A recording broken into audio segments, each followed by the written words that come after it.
ReZero, Starting Life in Another World from Zero. By TAPPEI NAGATSUKI. Translated by SN User TL from Which Cult Translations. Arc 1, A Tumultuous First Day. Chapter 1. Unusable Ridge 10. This is really bad. Lost and penniless, those few words were all he could think of. Well, penniless wasn't quite right. He did have his wallet in his pocket, and setting aside the fact that he had an abundance of small change and very few notes, it couldn't be denied that he had his assets on him. More than enough to go to the nearest mall to do some shopping and eat some lunch. Even so, he could only be called penniless. Looks like the currency around here is completely different after all. Flipping the rare Ridge 10 yen coin he was holding, the youth sighed deeply.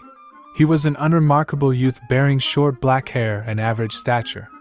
He had some muscularity which combined with his cheap jersey gave off the air of an athlete.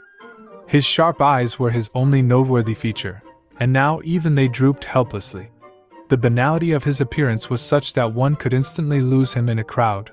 However, the gazes directed at him were those of wonder and incomprehension, as though they were looking at something strange. Obviously, there wasn't a single person sporting black hair or a jersey among those looking at him. Their hair varied extensively, blonde, white, brown, green, blue, and so on. Furthermore, their outfits were armor, dancers' clothes, monotone robes, and more which possessed a certain vibe. The youth could only cross his arms in comprehension as their brazen gazes washed over him. So basically, it's like that, huh? Snapping his fingers, he pointed at those who were staring at him. Seems I've been summoned to another world.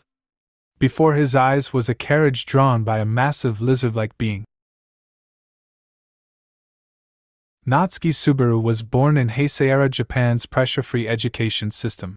He had lived 17 years, and to describe his life would take 17 years in itself.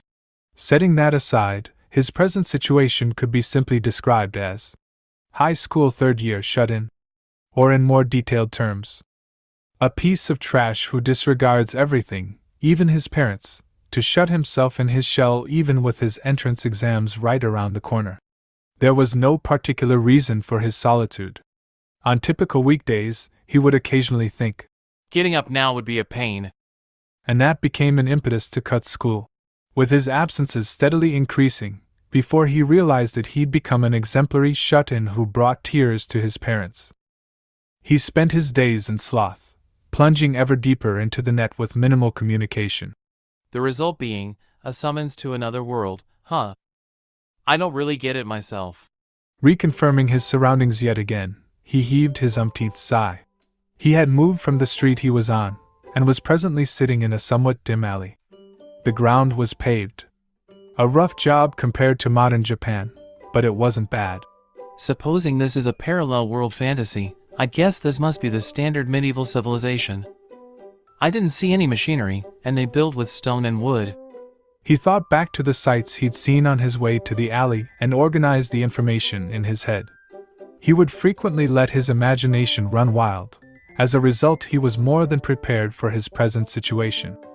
First, calmly analyze that time period's culture and its differences with Japan.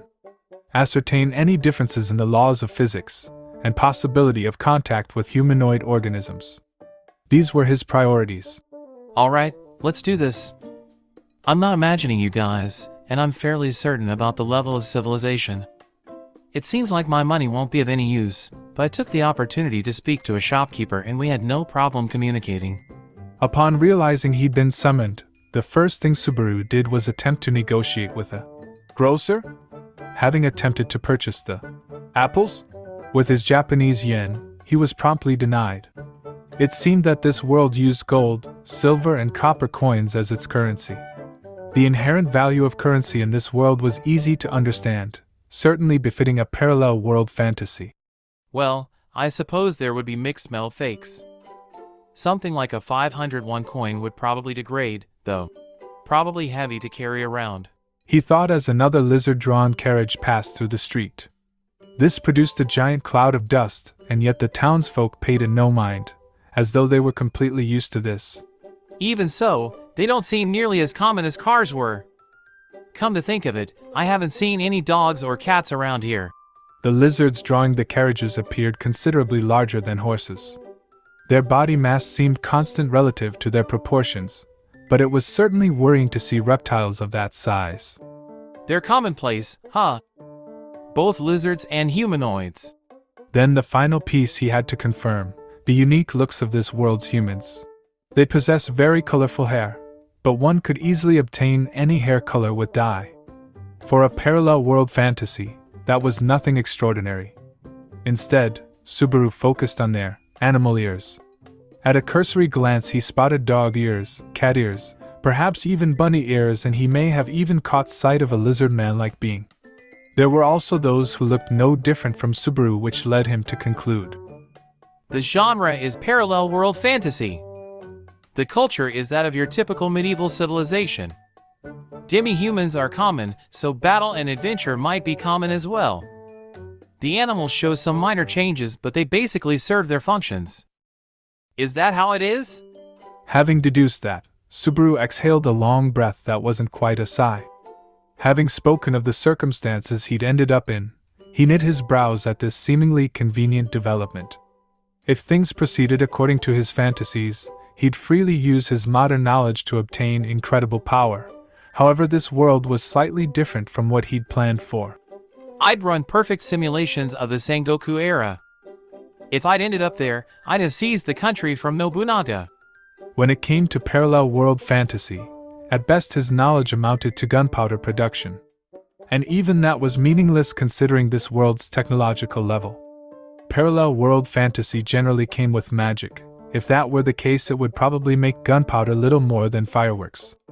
Well, there's also cliches where magic isn't the end-all, be-all. If I ever get the opportunity to contribute to the advancement of science, I'll do my best to. First, my current problem. He had no clue how or why he'd been summoned here. He clearly remembered what he was doing prior to the summoning. He had just gone out for the first time in a long while to buy some cup ramen at the convenience store, and was about to return home. He didn't want to use his bicycle, so he went on foot. Midway, he looked up at the night sky and thought, It's almost a full moon tonight, huh? And then as he looked down and blinked, it was noon. Night to noon in an instant. He immediately realized something was off, but that was it. He'd calmed down now, but immediately after the summoning his panic was such that it could be told of for generations to come. Considering I being an only son have gone missing, those generations might not exist. As he muttered this, he once again checked his belongings. In a parallel world fantasy, starting gear was even more important than he'd imagined. He'd need everything he had, however little.